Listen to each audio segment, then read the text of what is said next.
Kamera pengawas lalu lintas merekam truk bermuatan semen menabrak sejumlah kendaraan yang berhenti di persimpangan lampu lalu lintas Sarworini, Kabupaten Situbondo, Jawa Timur. Sopir truk mengaku mengantuk sehingga tidak bisa mengendalikan kendaraannya.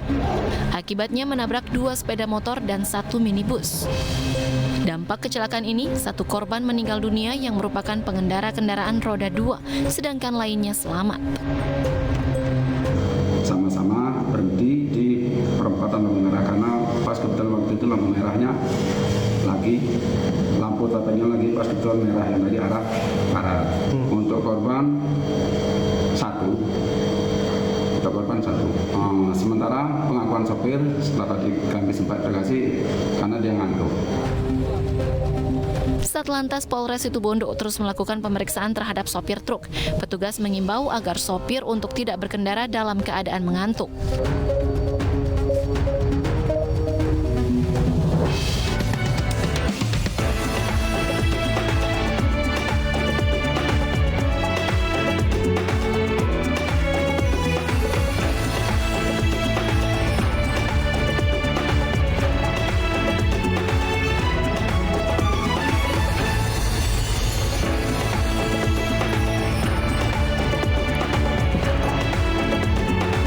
Selamat petang, selamat kembali bergabung di program iNewsroom Weekend.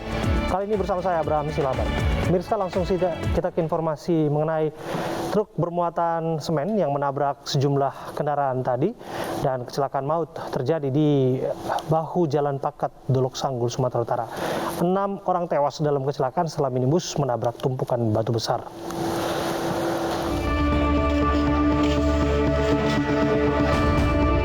Kecelakaan tunggal ini terjadi di Jalan Umum Dolok Sanggul Pakat, Sumatera Utara. Kecelakaan maut ini bermula saat minibus berpenumpang 5 orang yang dikendarai OS 24 tahun melaju dengan kecepatan tinggi dari arah Pakat menuju Dolok Sanggul.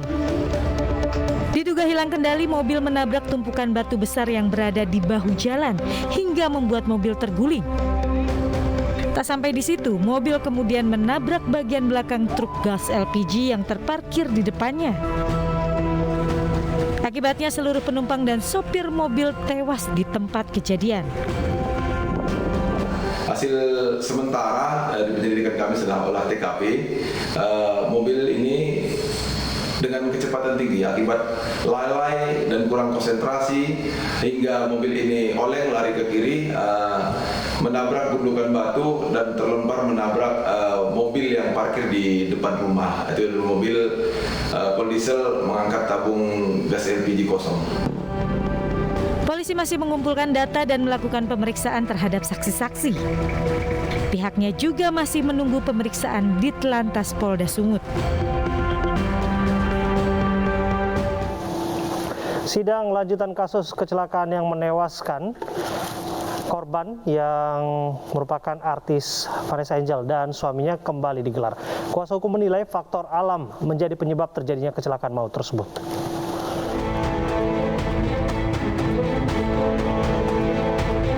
Pengadilan Negeri Jombang kembali menggelar sidang kasus kecelakaan yang menewaskan artis Vanessa Angel dan suaminya. Sidang yang digelar pada Jumat 3 Februari 2002 lalu dihadiri terdakwa Tubagus Jodi secara virtual dari Lapas Kelas 2 Jombang. Dalam sidang, jaksa memutarkan rekaman CCTV di lokasi kejadian pada tanggal 4 November 2021. Kuasa hukum terdakwa menilai kecelakaan juga dipengaruhi faktor lain, diantaranya angin kencang. Kalau komunikasi dengan terdakwa memang ada pertama memang ada pergantian supir dan memang diduga menurut pemahaman dia itu bahwa faktor alam itu juga mempengaruhi keadaan yang terjadi pada saat itu. Dalam sidang kali ini, jaksa penuntut umum menghadirkan 5 orang saksi. Di antaranya yaitu petugas kepolisian, petugas jalan tol, dan warga sekitar yang dinilai mengetahui sesaat setelah peristiwa kecelakaan terjadi. Sidang akan dilanjutkan pada Kamis 10 Februari 2022 mendatang.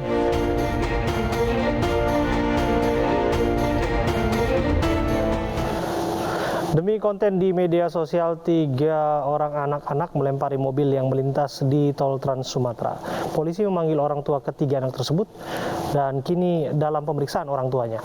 Informasi tersebut kami akan hadirkan dalam Fokus AI Newsroom.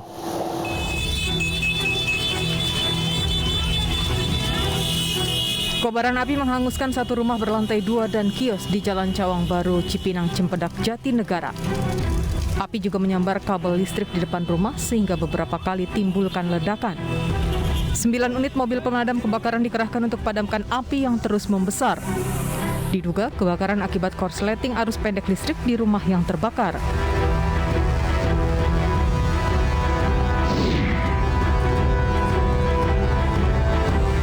Tiga rumah warga yang terletak di tengah kota di Jalan Todopuli Raya Timur, Kota Makassar, Sulawesi Selatan terisolir. Selama 2 tahun, rumah yang dihuni 4 kepala keluarga ini hanya memanfaatkan pagar tembok sekolah sebagai akses keluar masuk rumah. Mereka terisolir setelah akses utama jalan rumah ditembok oleh pemilik lahan setinggi 2 meter. Pihak Kelurahan Borong akan mempertemukan warga dengan pemilik lahan untuk mencari solusi agar jalan utama yang dilalui warga bisa dibuka kembali.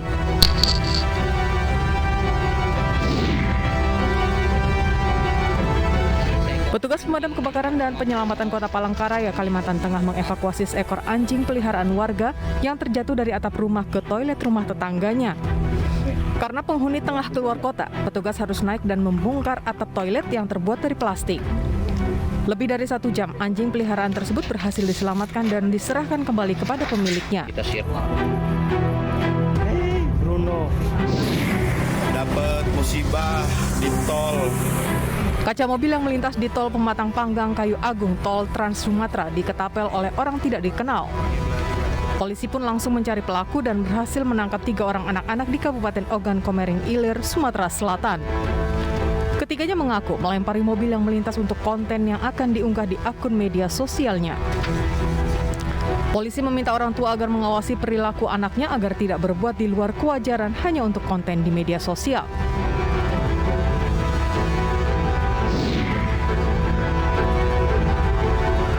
Sekelompok pria dengan wajah tertutup cadar mengeroyok seorang warga negara asing di dalam bagasi mobil di Villa Lime Jalan Subaksari, Badung, Bali.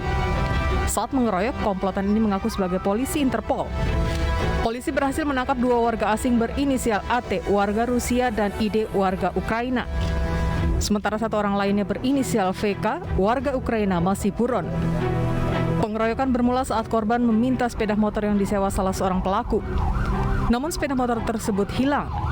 Karena tidak terima dan hendak melapor ke polisi, datang beberapa orang asing yang langsung mengeroyok korban.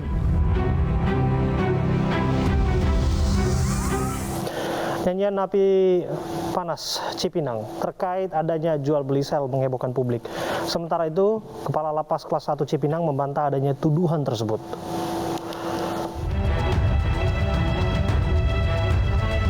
Foto-foto narapidana tidur di lorong beralas kardus karena tidak mendapatkan kamar ini beredar di media sosial.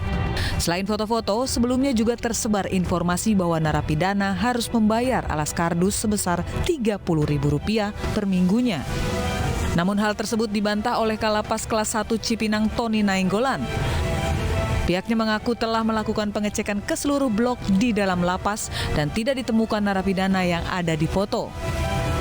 Kalapas Kelas 1 Cipinang memastikan bahwa foto yang beredar bukan berlokasi di Lapas Kelas 1 Cipinang dan memastikan tidak ada praktik pemungutan liar seperti yang dituduhkan. Saya nyatakan itu tidak benar. Dan foto tempat yang menjadi objek dalam pemberitaan itu sudah kami telusuri dan kami tidak menemukan objek dan orang yang ada di dalam foto tersebut. Nah, kami juga mengklarifikasi langsung, mengkonfirmasi langsung kepada seluruh narapidana di masing-masing tipe 3, tipe 5 maupun tipe 7 dari lantai 1 sampai lantai 3. Juga tidak ada yang mengenal orang tersebut.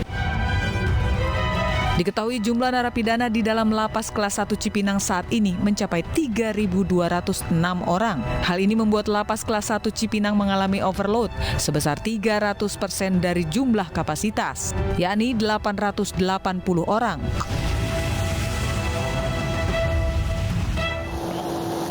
Kita akan dalami kasus ini bersama dengan kriminolog UI, Universitas Indonesia Ikrak Sulhin. Assalamualaikum, selamat petang Mas Ikrak. Selamat sore Mas. Iya, Mas Ikrak, saya langsung ke pertanyaan ya. Ini kalau kita lihat menyeruak hanya gara-gara pengakuan dan foto-foto yang kita saksikan yang penting untuk dikonfirmasi kembali kebenarannya. Tapi kalau kita menangkap percakapan publik, seolah menyatakan ini bukan rahasia umum lagi. Anda melihatnya seperti apa untuk mengonfirmasi kebenaran ini? Ya tentu saya juga belum cek lagi ya apakah memang itu benar-benar terjadi atau tidak. Jadi, tapi terlepas dari itu tentu kalau memang apa yang disampaikan oleh narapidana ini terjadi atau memang demikian adanya, maka tentu telah terjadi pelanggaran ya, dan ini seperti mengulangi apa yang dulu juga pernah terjadi. Iya. Kalau saya melihat memang terakhir-terakhir ini ada upaya untuk memperketat disiplin, kemudian juga memperbaiki beberapa aturan-aturan agar ketentuan-ketentuan yang ada di dalam itu bisa jauh lebih ketat. Tetapi mungkin saja ada satu dua pelanggaran yang terjadi, dan itu juga sebelumnya juga pernah menjadi masalah di dalam lapas dan rutan di Indonesia. Saya kira gitu Mas. Ya. Meskipun tadi kita sudah dengar apa yang disampaikan oleh Kepala Lapas yang menegasikan apa yang terjadi sebetulnya, tuduhan-tuduhan tersebut ya. Tapi desas-desus itu malah menjadi konsumsi publik yang mereka punya pemahaman sendiri. Toh dari dulu sudah begitu kok, begitu kasarnya ada yang di gambaran publik.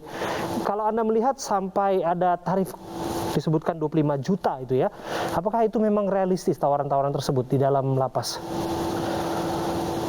Ya, saya mungkin tidak mengetahui persis bagaimana fenomenanya di lapangan. Tetapi kalau kita mengacu pada beberapa laporan, kemudian juga ada beberapa penelitian yang pernah dilakukan. Tapi sekali lagi ini konteksnya kan tidak dalam beberapa waktu kemarin ini ya. Artinya penelitian atau laporan yang tadi saya sebutkan itu adalah fenomena yang terjadi dahulu begitu ya. Dan ini kan tidak terlepas juga dari adanya beberapa persoalan yang dihadapi oleh lapas dan rutan di Indonesia sendiri. Tentu, Cipinang selalu bermasalah. Kalau kita lihat dari timeline waktu ke waktu, ada saja masalah-masalah yang terjadi di sana. Soal sel-sel mewah juga pernah sebetulnya kan ditemukan di sana. Anda bisa jelaskan kembali kepada kami what's wrong with this cell? Ya, saya kira begini Mas, kalau kita berharap situasi yang sesuai dengan ketentuan, sesuai dengan aturan, kemudian juga pemenuhan hak-hak narapidana serta tahanan itu sesuai dengan apa yang seharusnya, maka kita tidak bisa memungkiri ini sangat berkaitan dengan problem utama yang dihadapi oleh lapas rutan yang ada di Indonesia, dan problem itu adalah overcrowding. Saya kira ini sekali lagi saya tegaskan ya, ini bukan mengulangi masalah yang klasikal gitu. Jadi ada banyak orang yang mengatakan bahwa problem overcrowding ini seolah-olah problem yang berkali-kali dianggap sebagai latar belakang dari berbagai permasalahan yang dihadapi oleh lapas dan rutan di Indonesia. Jadi semacam excuse gitu ya. Tapi kalau saya sendiri melihat bahwa sebenarnya tidak demikian. Memang banyak dari problem yang dihadapi oleh lapas dan rutan di Indonesia saat ini, itu mau tidak mau pangkal persoalannya itu berkaitan dengan overcrowding. Saat ini kalau kita melihat komposisi dari narapidana atau tahanan kita, itu sebenarnya banyak di antara mereka itu yang sebenarnya tidak perlu ditahan ataupun tidak perlu dipenjarakan. Nah, kita bisa membayangkan ya, ketika kapasitasnya itu tidak mampu menampung berapa jumlah yang ada di dalam, ya kita bisa memahami kemudian mengapa terjadi beberapa penyimpangan-penyimpangan yang kemarin diisukan demikian begitu. Jadi semboyan hukum rimba yang bisa bertahan di sana, survival of the fittest. Siapa yang kuat, siapa yang punya uang, dia yang bisa menikmati dalam tanda kutip ya masa hukuman di lapas. Ya tentu tidak seperti itu ya seharusnya ya, karena yang namanya lembaga pemasyarakatan ini kan pelayanan sipil dan negara berada dalam posisi yang harus memenuhi hak dari tahanan dan narapidana.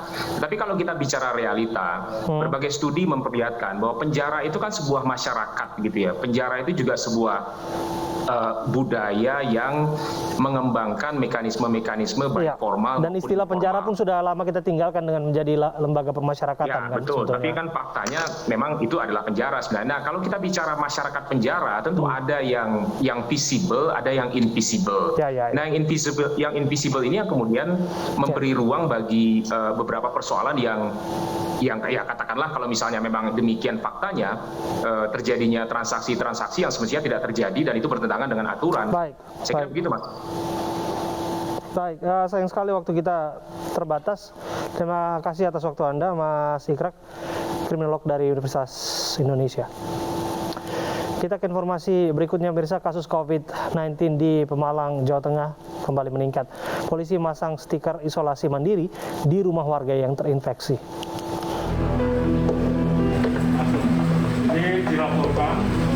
Jumlah kasus COVID-19 di Kabupaten Pemalang, Jawa Tengah kembali meningkat.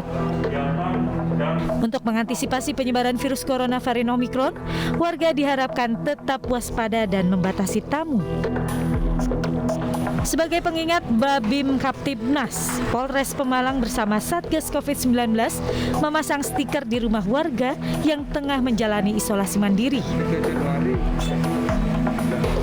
Tetap kami dari warga tetap mensupport kebutuhan mereka, karena bagaimana juga support dari kami, mereka membutuhkan sekali, Pak. Membutuhkan sekali, terutama tetap kami selalu memberi nasihat, memberi masukan agar tetap semangat. Ya, kita sudah laksanakan pemasangan 2. Dan pemirsa, kita akan berdiskusi bersama dengan Ketua Satgas COVID-19 Ikatan Dokter Indonesia, Prof. Zubairi Jurban. Assalamualaikum, selamat petang, Prof.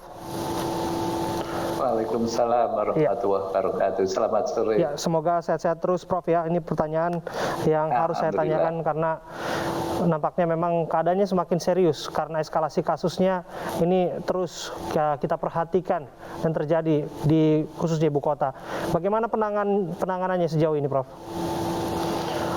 Iya, jadi memang benar bahwa kasusnya melonjak dengan cepat. Bulan Desember sama awal Januari itu kita kasus barunya masih kurang dari 300 per hari. Terus mendadak, kemudian tanggal 15 itu sudah 15 Januari sudah 1054, kemudian tanggal 2 Februari dari 1000 itu menjadi 16.000, hari berikutnya 27.000, dan kemarin 32.211.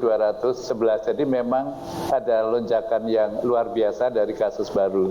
Demikian pula rumah sakit tadinya sepi, sekarang beberapa rumah sakit sudah penuh. Kalau di Jakarta ya, saya melihat beberapa rumah sakit penuh, dan dalam beberapa hari ini saya mendapat konsultasi dari banyak teman sejawat saya, dari saudara saya maupun dari kenalan, yang menyatakan bahwa dia terinfeksi, kemudian beberapa hari kemudian seluruh anggota keluarga di rumahnya terinfeksi. Itu bukan hanya 1-2, banyak banget. Jadi Prof, memang kita berat.